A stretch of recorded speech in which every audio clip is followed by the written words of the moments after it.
Hello, YouTube. This is Keith Kevin Ken. I'm Kevin.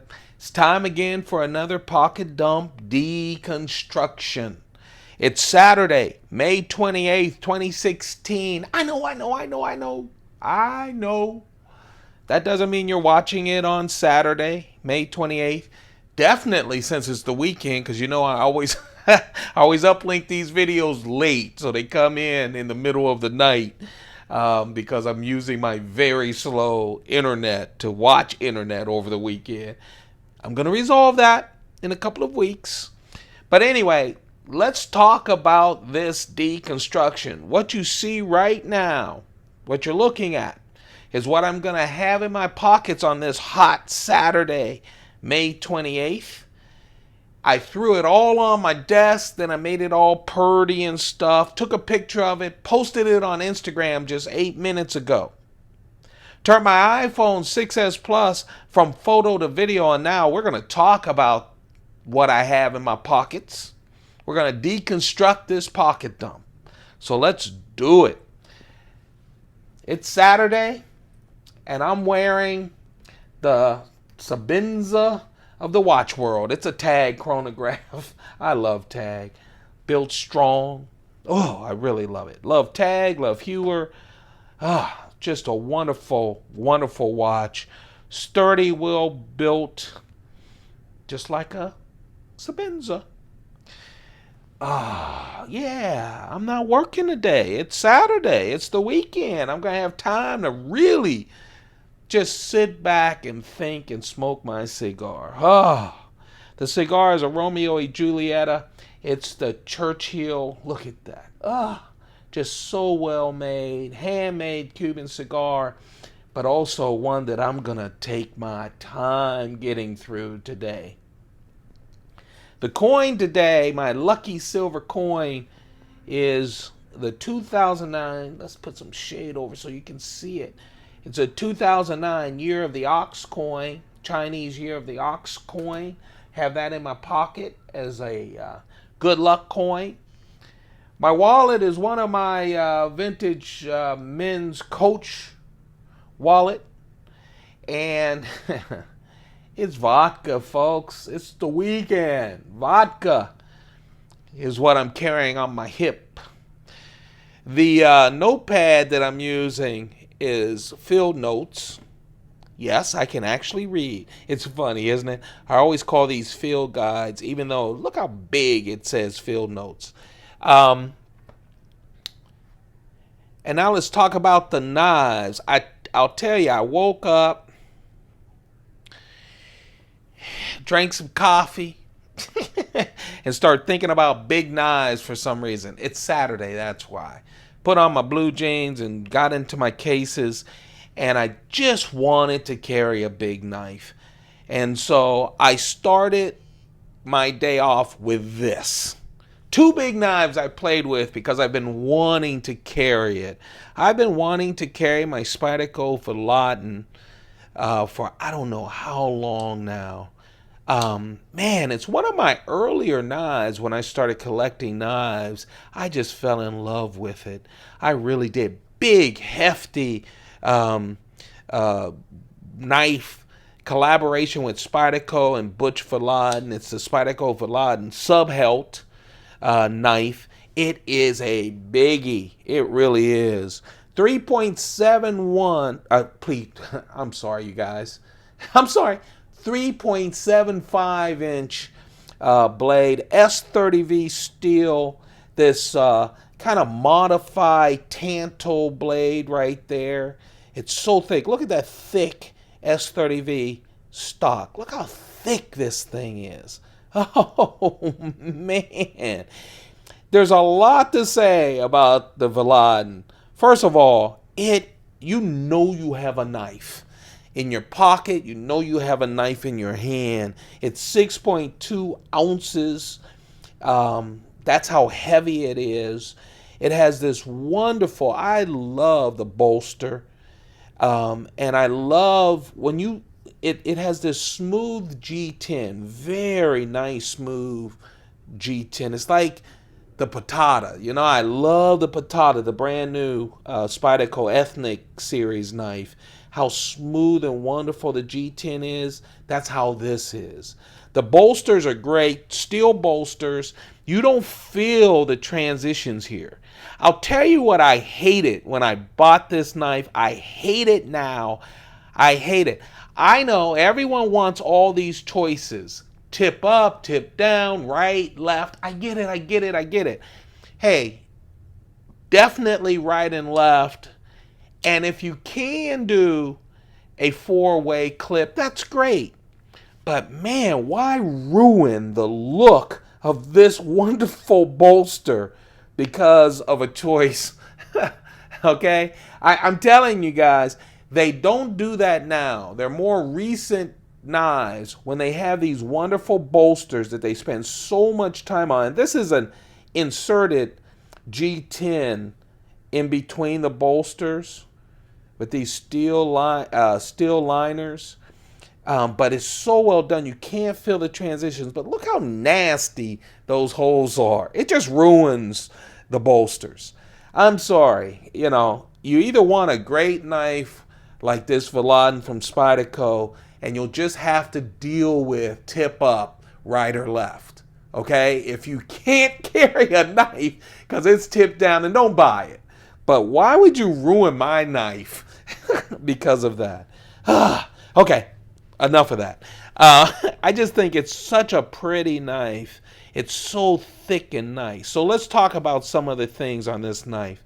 First of all, it is a liner lock. It has this real thick liner. A lot of people talk about the fact, see how that liner lock comes out? It's not flush right there with the curve of the scales. I'm okay with it. Frankly, it's easier to get to because it's out there. And here's the other thing. You don't feel it. You don't. It is not a hot spot with this knife. If you see any video, if anyone talks about it, they always mention that. I have not heard anyone except people who are like, you know, decorators who don't think it's purty. And it's not purty, but man, it's very functional. Very functional. Smooth for a big blade like this.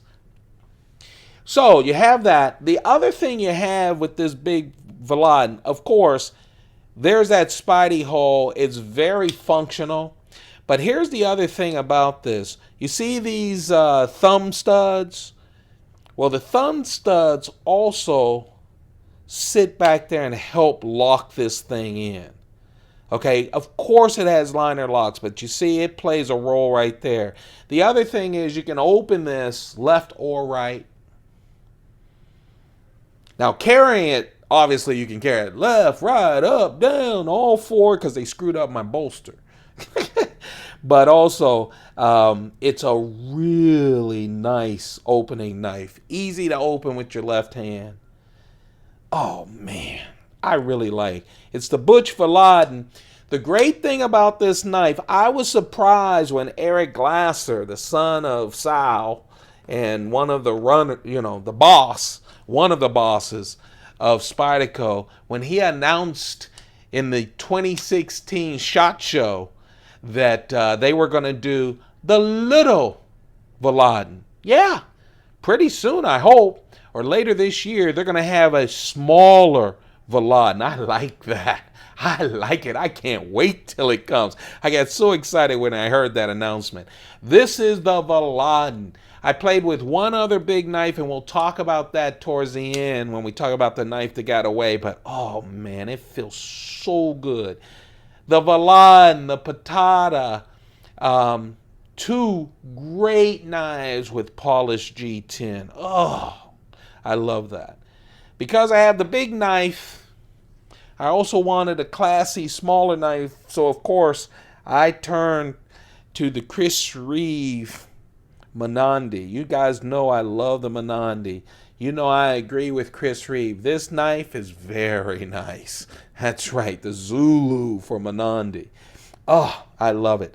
This right here is the Gabon Ebony. And, of course, with tie liners, as you can see, a wonderful 2.75-inch blade. I have the Devin Thomas Raindrop Damascus blade on mine, which, man, can you see that? I just love the Damascus on the Mnandi. And I love the Mnandi clip. I mean, it literally just falls away. Every now and then I'll put my Mnandi in a leather sheath, the leather sheath that they come with, the Chris Reeve leather sheath, and just drop it in my pocket. Actually, about 95% of the time. But every now and then I'll clip it. Sometimes, sometimes I actually clip it to my dress shirt pocket. Yes, because it looks just like an ink pen when it's in there deep carry.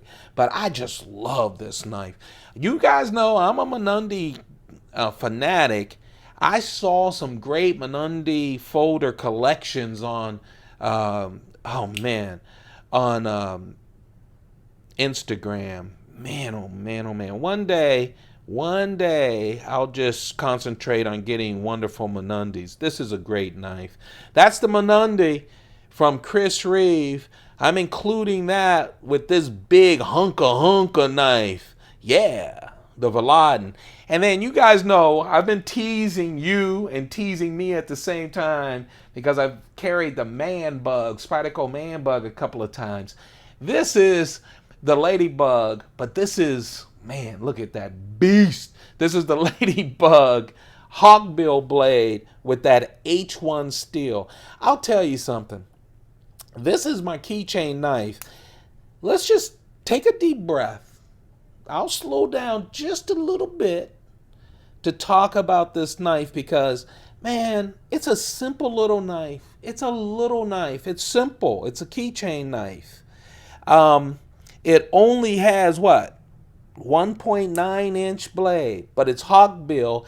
It has that Spidey edge, serrated edge, and that H1 steel, absolutely rust-proof.